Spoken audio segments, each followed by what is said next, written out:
അപ്പോഴേ ഞായറാഴ്ചകളിലുള്ള ഒരു പ്രത്യേക കലാപരിപാടിയാണ് മുടി സംരക്ഷണം.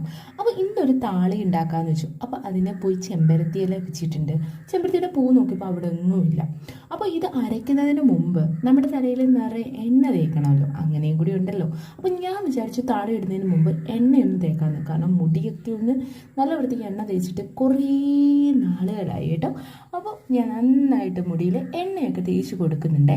എണ്ണ തേച്ച് കഴിഞ്ഞതിന് ശേഷം താളി അരയ്ക്കാൻ പോകാമെന്ന് വിചാരിച്ചു. അപ്പോൾ ഞാൻ താളി ഇങ്ങനെ അരച്ച് നല്ല ഫൈൻ പേസ്റ്റായിട്ട് എടുത്തിട്ടുണ്ട്. അതിനകത്തേക്ക് നമ്മുടെ ഫ്ലാക്സ് സീഡ് ഉണ്ടല്ലോ, സംഭവം അടിപൊളിയാണെന്ന് കേട്ടിട്ടുണ്ട്. അപ്പോൾ അതിന് വേണ്ടിയിട്ട് ഞാൻ ഫ്ലാക്സ് സീഡ് എടുത്ത് തിളപ്പിക്കുന്നുണ്ട്. അത് നന്നായിട്ട് തിളച്ച് ഒരു നല്ല തിളച്ചതാ ഇതുപോലൊരു എന്താ പറയുക, ഇങ്ങനെ ഒട്ടുന്ന രീതിയിലൊരു പേസ്റ്റ് പോലെ ആവണം.